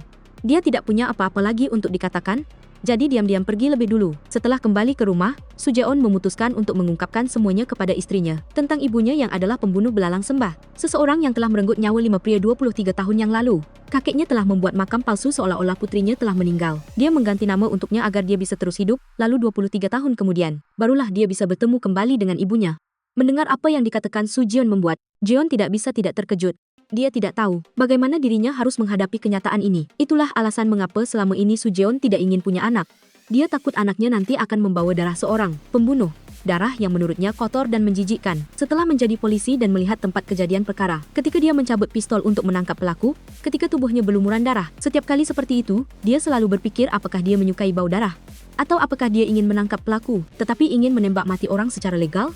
Karena dia sendiri juga belum benar-benar percaya pada dirinya sendiri. Dia takut dirinya akan menjadi seperti ibunya, si pembunuh itu. Meskipun sangat mencintai Jeon, tetapi Sujeon tidak bisa melakukan apapun selain mengucapkan selamat tinggal padanya. Ketika dia sangat mengerti bahwa dia akan sangat sulit menerima seorang putra dari seorang pembunuh seperti itu. Sementara itu, Jeon sekarang sedang hamil. Tetapi karena Sujeon menegaskan tidak ingin punya anak, membuatnya tidak bisa mengungkapkan kepadanya. Jeon meninggalkan sebuah surat di meja. Dia sementara waktu pergi ke rumah Kak Ara untuk tinggal beberapa hari. Sampai Sujeon stabil kembali, dia akan kembali. Keesokan harinya, Jeon dan Jongjun berencana untuk melayat ke pemakaman Minji. Dua polisi bertanya kepada Jeon tentang kakaknya, Jongjun, apakah sudah punya SIM? Mereka, Kim Nahi, bertugas melindungi dia, jadi agak sedikit khawatir. Tepat pada saat itu, Sujeon hadir di sana. Dia juga berencana untuk melayat Minji, jadi sekalian mengantar kedua bersaudara itu. Di pemakaman, ayah Minji yang hilang ingatan tidak bisa menerima kenyataan bahwa putranya telah meninggal dunia seperti itu. Dia terus-menerus mengatakan harus ada seseorang yang mengganti rugi untuk kejadian ini. Setelah melayat, Sujeon membawa Jeon ke pantai untuk berbicara dari hati ke hati. Ini adalah tempat Minji menggambar Sujeon dan ibunya. Sujeon merasa aneh karena dirinya adalah anak kandung tetapi tidak ingin bertemu ibunya. Sementara itu, seseorang yang tidak sedarah seperti Minji justru selalu merindukannya. Dari kecil hingga besar, Sujeon hanya tahu bagaimana melarikan diri dari ibu dan khawatir seseorang akan menemukan hubungan mereka berdua. Kasus kali ini adalah permintaan Jishin. Jadi dia baru ikut serta, tetapi sekarang dia juga sudah keluar dari tim investigasi. Jeon terus-menerus berpesan kepada Sujeon bahwa semuanya akan baik-baik saja. Dia mengungkapkan bahwa Kak Ara biasanya sangat benci anjing, tetapi sekarang dia berusaha berteman dengannya. Dia mengungkapkan bahwa Ra biasanya sangat benci anjing, tapi sekarang dia sedang berusaha berteman dengan anjing itu. Malam itu, saat kembali, Sujeon menerima telepon dari Choi. Dia mengungkapkan bahwa dokter bedah bernama Cho Jongjun telah dibunuh, lalu komputer dan dokumennya menghilang. Jadi sangat sulit untuk menemukan petunjuk. Jongjun adalah AI. Choi menyarankan Sujeon untuk kembali ke tim investigasi. Karena tanpa Sujeon, Ji Shin-sin tidak mau bekerja sama. Kim Na-hee menemui Ji Shin-sin untuk bertanya tentang kasus dokter itu, tapi dia tidak mau bekerja sama atau mengatakan apapun. Melihat itu, Kim Na-hee mengancam akan membawanya kembali ke penjara. Dia langsung setuju untuk kembali tanpa perlawanan sedikit pun. Segera setelah itu, dia ingin berbicara pribadi dengan Kim Na-hee sebentar. Ji Shin-sin mengungkapkan bahwa Sujeon, untuk membuktikan dirinya berbeda dariku, dia menjadi polisi dan menangani kasus ini. Jika dia tidak bisa menyelesaikan kasus ini, dia tidak akan bisa memaafkan dirinya sendiri. Karena itulah dia tahan dengan ibu mengerikan sepertiku. Dia tidak mau membunyikan alarm hanya karena ingin menangkap pelaku. Dia juga sangat ingin seperti orang lain untuk memecahkan kasus ini. Karena itu ibu Jishin ingin semua orang membawa Sujeon kembali. Na-hee mengakui Sujeon adalah polisi yang hebat, bukan karena dia adalah putra ibunya kami menentang, tapi karena dia menyembunyikan hal itu, karena dia tidak mempercayai kami. Karena itulah kami menentangnya. Keesokan harinya, Sujeon kembali ke tim investigasi. Tapi semua orang mengabaikannya. Mereka tidak bisa menerima, Sujeon telah berbohong kepada semua orang. Di sisi lain, Jeon mengungkapkan kepada kakaknya, Ara, tentang dirinya yang hamil. Jeon tahu betul bahwa Sujeon tidak ingin punya anak, tapi dia tidak peduli, dia akan melahirkan bayi ini sendiri, harus menunjukkan pada Sujeon betapa hebatnya sebuah keluarga. Mendengar perkataan itu, Jongjun tiba-tiba merasa iri dengan seorang ibu seperti Jeon. Sementara itu, Kim Na-hee menerima untuk bekerja sama dengan Sujeon, karena dia tidak ingin ada korban lain. Dia mengingatkan tentang perkataan Sujeon saat pertama kali masuk ke sini. Entah itu tim narkoba atau tim kejahatan berat, menjawab dengan hasil investigasi. Barulah polisi sejati. Sekarang dia ingin Sujeon menjawab, dalam kasus kali ini. Ji Shin-sin menerima telepon dari peniru. Sekarang semua orang sudah tahu bahwa dia adalah Yongjun. Ibu Cho berpendapat bahwa saat dia beraksi pada dokter itu, tempat kejadiannya terlalu berantakan. Bukan membunuh orang yang pantas mati, tapi membunuh karena takut identitasnya terbongkar. Dalam hal ini, dia dan aku sangat berbeda. Dulu, karena rasa sakit yang diderita dari ayahku, dia melampiaskan amarahnya pada seekor kucing tak berdosa, itulah sifat aslinya. Menjawab itu, Jongjun ini berkata bahwa saat membunuh ayahku, seharusnya ibu membunuhku juga. Ibu bersikap seolah memiliki jiwa kesatria, tapi ibu juga hanya monster gagal. Si Minje itu menyelidiki ibu dan putra ibu, jadi aku menghentikannya. Sekarang putra ibu hidup bahagia juga berkat aku, tapi sekarang ibu malah tidak tahu berterima kasih. Ibu di penjara, sedangkan aku di luar. Aku akan membuat hal-hal yang ibu hargai. Hancho. Setelah sedikit berpikir, Jishin baru menyadari maksud tersembunyi Jongjun. Dia berkata berkat dia, Sujeon memiliki kehidupan yang bahagia. Dia lalu bertanya pada Sujeon bagaimana dia bertemu Jeon. Sujeon tiba-tiba ingat bahwa Jongjun adalah orang yang menjodohkan mereka berdua. Seketika itu juga, dia bergegas pergi ke rumah Jongjun. Di perjalanan, Sujeon terus menelepon Jeon. Tapi Jongjun dengan dingin mematikan teleponnya. Jongjun kemudian mengajak Jeon pergi mencari angin segar. Saat Sujeon dan timnya tiba di rumah Jongjun, tidak ada siapapun. Melalui kamera pengawas, Songgi menemukan mobil mereka berdua telah melewati gerbang tol Yoseong. Karena tidak bisa menelepon, Sujeon mengirim banyak pesan kepada istrinya, Kim Na-hee. Bersamaan dengan itu, Jongjun dan Jeon sedang mampir ke sebuah pom bensin. Saat Jongjun mengisi bensin, Jeon tiba-tiba melihat teleponnya mati sendiri. Dia lalu menyalakannya dan menerima banyak pesan dari Sujeon, Kim Na-hee. Jeon terkejut saat Sujeon mengatakan Ara adalah pelaku pembunuhan Minje. Segera setelah itu, Jeon berpura-pura pergi ke toilet untuk mencari cara melarikan diri. Jeon lalu menelepon kembali Sujeon. Dia menyuruhnya jika sedang bersama Jongjun, harus segera keluar dari sana. Carilah tempat yang ramai. Mengetahui Jeon berada di pom bensin Myeongcheon, Sujeon segera mengirim tim polisi terdekat ke sana. Bersamaan dengan itu, dia ingin Jeon tetap menyalakan teleponnya dan jangan dimatikan. Seketika itu juga, Jeon melarikan diri dari pom bensin dan Jongjun. Menyadari hal ini, Jeon mencari sebuah kompleks perumahan di dekat sana untuk meminta bantuan, tapi tidak ada siapapun. Akhirnya, dia terpaksa bersembunyi sementara di sini dan mengungkapkan lokasinya kepada Sujeon. Sesaat kemudian, seorang polisi datang menemui Jeon. Dia bernapas lega lalu memberikan teleponnya kepada polisi itu untuk berbicara dengan Sujeon. Sujeon meminta polisi itu membawanya ke tempat yang aman. Sedangkan dia sedang dalam perjalanan ke sana. Saat polisi itu baru saja membawa Jeon naik ke mobil untuk pergi, Jong Jun tiba-tiba mengendarai mobil menabrak mereka, lalu dia langsung menghabisi polisi itu. Menyaksikan hal ini membuat Jeon sangat terkejut. Saat Su Jeon dan semua orang tiba di tempat kejadian, mereka berdua sudah pergi. Su Jeon terus menelepon Jeon, tapi yang mengangkat adalah Jong Jun. Jong Jun tidak ragu mengakui dirinya adalah Jong Jun transgender. Bersamaan dengan itu, dia mengungkapkan sejak awal telah menggunakan Jeon sebagai mainannya. Lalu setelah sengaja menjodohkan mereka berdua, dia juga mengatakan di dalam mobil polisi itu, ada sebuah hadiah yang ingin dia berikan khusus untuk Su Jeon. Su Jeon lalu mencarinya dan itu adalah dompet Jeon. Selain itu, hasil tes kehamilan Su Jeon membuatnya terkejut. Melalui kamera pengawas, semua orang melihat Ra Jong Jun pergi ke arah Ansan. Itu adalah kota kecil tempat dia dan Su Jeon pernah tinggal. Semua orang sudah mencari sepanjang malam. Namun, tidak ada petunjuk apapun. Keesokan harinya, Jong Jun berinisiatif menelepon Jishin. Kali ini, dia bahkan menyalakan kamera agar semua orang bisa melihat. Dia mengungkapkan bahwa ini adalah markas rahasia. Di sini ada Kim Nahi, banyak serangga dan lembab, tapi aku sangat menyukainya. Setiap kali ayahku mabuk dan membuat masalah, aku selalu bersembunyi di sini. Dia juga merekam peralatan yang akan digunakan untuk menyakiti Jeon. Lalu dia mengungkapkan bahwa meja itu adalah tempat aku bermain dokter-dokteran, menggunakan silet sebagai pisau bedah. Kucing dan anjing liar, semuanya sudah kubedah satu persatu. Suatu kali, aku sangat ingin membedah seorang wanita hamil. Aku penasaran, jika ibu dibius, apakah bayi di dalam perut juga akan ikut terbius? Sayangnya, aku berkeliling lingkungan, tidak menemukan satupun ibu hamil. Jishin berkata bahwa dia masih muda, ya? Jong Jun, kemarahan pada ayahnya dilampiaskan pada hewan. Sekarang kau sudah dewasa, seharusnya semuanya berbeda. Jika marah padaku, lampiaskan saja padaku. Mendengar itu, Jong Jun mengajukan pertukaran. Dia ingin Jishin datang sendiri ke sini untuk ditukar dengan Jeon. Waktu pertukaran 5 jam lagi di Balai Budaya. Jika polisi ikut campur, jangan harap Jeon selamat. Su Jeon kemudian menelepon Jishin untuk membicarakan masalah pertukaran ini. Jishin tidak ragu menerima pertukaran ini.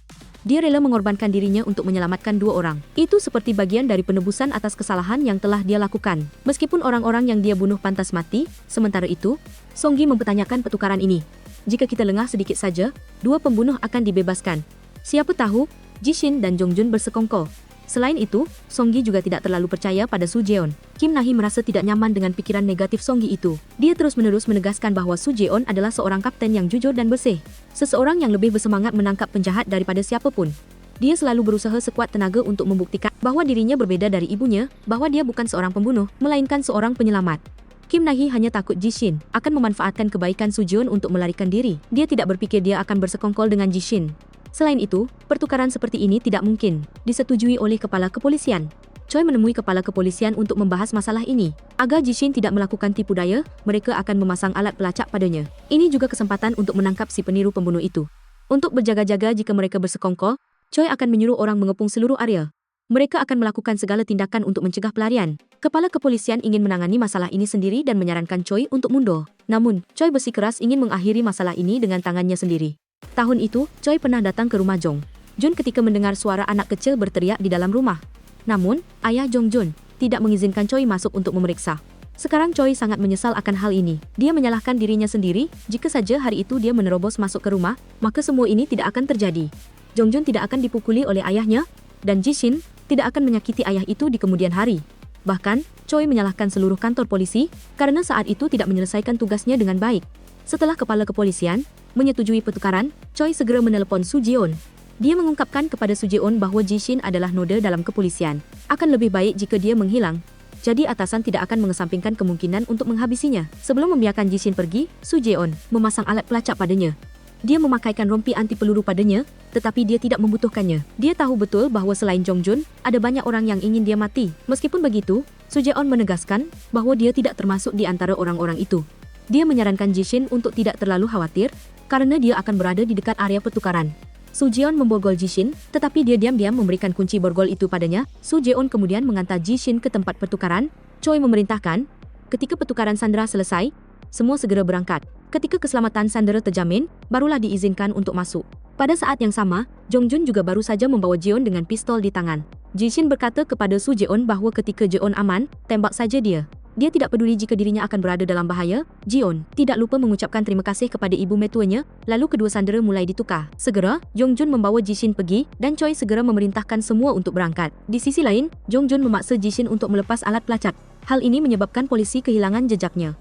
Tepat pada saat itu, Jong Jun melihat kehadiran Kim Nahi. Dia segera menembak ke arahnya. Kim Nahi juga tidak ragu, membalas dengan peluru yang mengenai tangan Jong Jun. Jong Jun tahu dia tidak bisa menang, jadi dia membawa Jishin. melarikan diri. Polisi kemudian kehilangan jejak keduanya. Tambang ini sangat luas, jadi mereka akan membutuhkan banyak waktu untuk memeriksa semuanya. Di sisi lain, Jeon dibawa ke rumah sakit untuk pemeriksaan kesehatan. Untungnya, bayi di dalam perutnya tidak kenapa-kenapa. Su Jeon bertanya apakah Jeon ingat sesuatu selama diculik. Dia ingat bahwa di ruang bawah tanah itu ada bau besi yang sangat menyengat. Di suatu tempat ada suara derit. Di sekelilingnya ada suku cadang mesin yang sudah usang. Ada tulisan Kyong tertulis di sana, dan lantainya adalah semen yang sangat tua. Jeon ingin Su Jeon mencari ibunya sekarang juga. Dia merasakan orang itu. Jongjun itu benar-benar gila, dan ibu akan dalam bahaya. Sementara itu, Jongjun sudah membawa Ji Shin-shin ke bawah, ke ruang bawah tanah, lalu dia mulai mengobati luka di tangannya. Jongjun mengkritik Ji Shin-shin karena anak itu tidak pantas untuk dikhawatirkan. Dia benar-benar menganggap ibu seperti orang yang sudah tidak ada lagi di dunia ini. Bahkan semua orang di dunia ini tidak tahu keberadaan ibu. Orang yang tidak pernah melupakan ibu hanya aku seorang. Orang yang bangga pada ibu juga hanya aku, saat ibu menghukum orang-orang yang pantas mati itu. Ibu terlihat sangat keren. Aku sangat menyukai ibu, dan ingin menjadi orang seperti ibu. Ibu adalah orang yang menciptakan diriku yang sekarang. Jadi, kumohon, bertanggung jawablah sedikit, Kim Na-hee. Ibu sudah menyelamatkanku dari tangan ayahku. Lalu, kenapa ibu tidak bertanggung jawab seperti ini? Jongjun memeluk erat Ji Shin-shin. Dia berpikir mereka berdua tidak bisa kembali ke dunia manusia lagi. Ketika sudah melangkah ke perbatasan untuk menjadi monster, dia gila sampai mencium Ji Shin-shin. Ji Shin-shin bertanya padanya, apa dia menggunakan nama Jongjun untuk mencari mangsa di aplikasi, kan? Setelah membunuh mangsa, seharusnya kau menghapus semua akun mereka. Karena inilah polisi melacak jejakmu. Ekor itu kau sendiri yang membuatnya panjang. Polisi akan datang ke sini karena jejak darah yang kau tinggalkan. Kau susah payah membawaku ke sini hanya untuk menyatakan cinta. Kalau mau membunuhku, cepat lakukan. Karena tidak Kim Na-hee waktu lagi. Mendengar itu, dia kesal dan langsung mengeluarkan pisau. Bersamaan dengan itu, Ji Shin-shin juga sudah membuka kunci untuk dirinya sendiri. Dia menggigit tangan Jongjun lalu mendorongnya hingga terjatuh ke belakang. Dengan cepat dia mengambil pisau untuk memotong tali. Jongjun berniat memukulnya dengan palu, tapi dia memberinya tikaman mematikan. Ji Shin-shin menyarankan Jongjun untuk menyimpan tenaganya, karena dia tidak akan bertahan lama. Jika polisi datang lebih cepat, kau punya kesempatan untuk selamat. Ketika tahu Ji Shin-shin berniat kembali ke penjara, Jongjun mencegahnya. Dia mengungkapkan di sini ada jalan yang tidak akan diketahui polisi. Dia berjanji akan membantunya pergi dari sini agar dia bisa mendapatkan kehidupan yang bebas. Lalu dia terus memohon agar dia segera melarikan diri. Setelah itu, Jongjun melempar sebuah kotak ke Ji Shin-shin. Di dalamnya berisi sesuatu yang membuat Ji Shin-shin terdiam sesaat. Tak lama kemudian, Su Jeon tiba di gudang ini.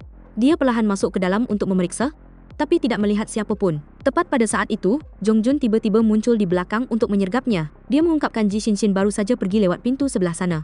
Lalu dia berkata Su Jeon tidak tahu apa-apa tentang ibunya. Seumur hidupnya dia tidak akan tahu apa-apa dan mati begitu saja. Saat Jongjun hendak menembak, Kim Na-hee Kip-tae tiba untuk mencegahnya. Dia mengambil pisau dan memberikan tikaman kepada Kim Na-hee. Dia hendak memberikan tikaman kedua, Su Jeon Kip-tae menembak dan mengirimnya bertemu kakek neneknya. Kim Na-hee terus mengatakan dirinya tidak apa-apa. Lalu dia menyuruh Su Jeon untuk segera mencari Ji Shin-shin dan membawanya pulang. Segera setelah itu, Kim Na-hee dibawa ke rumah sakit, sementara Su Jeon diam-diam pergi tanpa jejak. Pihak kepolisian segera mengeluarkan perintah penangkapan rahasia untuk Ji Shin-shin dan Su Jeon. Karena mereka tidak bisa menghubungi Su Jeon dan berpikir kedua ibu dan anak itu bersekongkol. Sementara Su Jeon terus menghindari tim polisi yang mengejarnya di seluruh jalan. Segera setelah itu, Su Jeon memutuskan untuk menelepon Choi. Dia menyarankan Choi untuk tidak terlalu khawatir. Dan dia berjanji akan membawa Ji Shin-shin pulang, meski Choi terus bertanya di mana dia berada. Tapi Su Jeon tidak mau mengatakannya. Di sini, Su Jeon bertanya pada Choi satu hal. Kenapa paman memperlakukan Ji Shin-shin dan aku dengan baik? Aku tahu kalian berdua punya kesepakatan, tapi aku pikir selain itu ada Kim Na-hee hal lain. Choi menjelaskan bahwa, secara pribadi, dia tidak pernah berpikir apa yang Ji Shin-shin lakukan itu salah, tapi sebagai seorang polisi, dia terpaksa menangkapnya. Meski begitu, Su Jeon tetap menegaskan Ji Shin hanyalah seorang pembunuh. Dia tidak bisa menghentikan kejahatan, dan juga tidak bisa menyelamatkan siapapun. Setelah mengatakan itu, Su Jeon langsung mematikan telepon. Su Jeon kemudian diam-diam mencari rumah Jongjun. Di sini, dia bertemu dengan rekan kerjanya, Song-gi. Song-gi tahu betul bahwa Su Jeon ingin masuk ke dalam rumah untuk memeriksa. Jadi, dia mengalihkan perhatian kedua polisi yang berjaga agar Su Jeon bisa melakukan itu. Di dalam, Su Jeon melihat sebuah lukisan aneh di lemari kaca. Dia menarik lemari itu, dan di sana ada sebuah ruangan rahasia tempat Jongjun mempersiapkan rencana untuk menyerang para korban. Su Jeon menyalakan komputer, dan di dalamnya ada video yang merekam adegan Ji Shin-shin sedang menjalani perawatan psikologis. Dengan teknik hipnotis dari para dokter, dia tiba-tiba mengungkapkan bahwa ayahnya sudah Kim Na-hee kali menyentuhnya, dan dialah yang membakar ibunya hidup-hidup. Mendengar ini, Su Jeon terkejut, karena sebelumnya kakeknya menceritakan tentang kebakaran yang sangat bertolak belakang. Sementara itu, Ji Shin sedang menahan ayahnya sendiri. Melihat putrinya, dia tampak sangat ketakutan. Kim Na-hyu tahun yang lalu, dia sudah Kim Na-hyu kali menyentuh tubuhnya. Ji Shin dan ibunya mengetahui hal ini. Ibunya terus memaki-makinya sebagai orang yang tidak punya hati nurani, sementara dia terus membela diri tentang hal ini. Segera setelah itu, dia dengan marah menarik istrinya keluar, lalu dengan dingin menyakitinya di depan mata Ji Shin. Dan kemudian dia membakar seluruh rumah untuk membuat seolah-olah itu kecelakaan. Ayah bejat itulah yang mendorong Ji Shin menjadi seorang pembunuh. Karena dendam pada pria itu, dia menghabisi para ayah yang tidak berperi kemanusiaan. Saat Ji Shin hendak mengakhiri hidupnya, Su Jeon tiba-tiba muncul. Dia menodongkan pistol ke ibunya dan memaksanya untuk meletakkan pisau. Sementara kakeknya terus menyuruh Su Jeon untuk menembak mati iblis itu. Su Jeon dengan marah berbalik dan menyuruhnya untuk diam. Setiap hari dia selalu mengatakan bahwa ibuku adalah iblis. Dan kemudian aku mempercayai perkataanmu. Su Jeon menasihati Ji Shin untuk kembali dan jangan membuat tangan itu ternoda darah lagi. Saat itulah dia melepaskan ayahnya. Tepat saat itu Su Jeon mendengar suara dari luar. Dia berlari membuka pintu dan melihat gadis kecil yang dia adopsi. Melihat gadis kecil dengan bibir merah dan pipi merona membuatnya terpukul, dia sangat mengerti bahwa pria itu telah menghancurkan hidup gadis kecil ini. Su Jeon menjadi sangat marah dan langsung menodongkan pistol ke arahnya. Melihat putranya hendak menarik pelatuk, Ji Shin segera menghentikannya. Dia menasihati Su Jeon, jangan menjadi orang seperti ibu. Lalu dia menyuntikkan Su Jeon dengan obat penenang. Dia ingin menghabisi sendiri pria menjijikkan itu. Ji Shin berpikir bahwa dia dan pria itu telah membawa terlalu banyak penderitaan bagi Su Jeon, jadi dia ingin keduanya membayar harganya di sini. Ji Shin mulai menyiram bensin ke seluruh gereja ini, lalu membakar dirinya sendiri dan ayah tua menjijikkan itu. Ketika api berkobar, saat itulah Su Jeon terbangun. Dia segera mencari cara untuk masuk ke dalam. Untuk menyelamatkan ibunya, Su Jeon memecahkan jendela untuk masuk ke dalam. Saat itu Ji Shin sudah pingsan di lantai. Melihat itu Su Jeon segera membawanya keluar. Dia terus memompa dadanya. Untuk pertama kalinya dalam hidupnya dia memanggilnya ibu. Lalu untuk pertama kalinya dia merasa khawatir pada ibunya sampai seperti itu. Setelah beberapa saat, Ji Shin akhirnya sadar, sementara kakek menjijikkan itu sudah menjadi abu yang telah lenyap dalam kobaran api. Segera setelah itu, Ji Shin secara sukarela membiarkan Su Jeon membawanya kembali ke penjara. Sebelum melakukan itu, dia ingin nanti bersama istrinya. Jeon akan sering mengunjunginya, karena dia masih menganggap Ji Shin sebagai ibunya. Tetapi dia selalu menyuruh Su Jeon untuk melupakan ibunya ini. Hiduplah seperti dirimu yang dulu, darah tidak ada artinya sama sekali. Cara kamu hidup adalah yang terpenting. Kamu telah hidup berbeda dari ibu dan telah berusaha untuk menjadi polisi. Telah menyelamatkan banyak orang. Jadi kamu adalah orang yang benar-benar berbeda dari ibu. Tepat pada saat itu Choi dan yang lainnya juga baru saja tiba di sini. Su Jeon segera mengucapkan terima kasih kepada Kim Na-hee karena telah menyelamatkan nyawanya. Tetapi Kim Na-hee berpikir bahwa itu hanyalah kewajiban karena mereka berdua adalah satu tim. Sementara untuk gadis kecil ini, Su Jeon akan membawanya pulang untuk dirawat. Sementara itu Choi memberitahu Ji Shin bahwa dalam waktu dekat opini publik akan sangat ramai. Selain itu, hak istimewa sebelumnya dan juga isi yang telah disepakati akan dibatalkan. Ji Shin juga mengucapkan terima kasih kepada Choi karena dia telah menepati janjinya untuk membesarkan Su Jeon menjadi orang yang benar-benar baik meskipun tidak ada ibu di sisinya. Tetapi Su Jeon tetap berusaha untuk tumbuh dewasa. Hal itu membuat Ji Shin lebih bahagia dari apapun. Beberapa waktu kemudian muncul lagi kasus lain. Korban diidentifikasi sebagai Direktur Kepolisian Sang Eon. Segera Kim Na-hee dan Su Jeon segera menemui Ji Shin. Sepertinya kasus kali ini disebabkan oleh seorang pembunuh yang meniru. Sampai di sini film Pembunuh Belalang Sembah juga telah berakhir. Dengan akhir yang terbuka seperti itu, kemungkinan besar akan ada bagian selanjutnya. Sampai jumpa di film-film mendatang ya.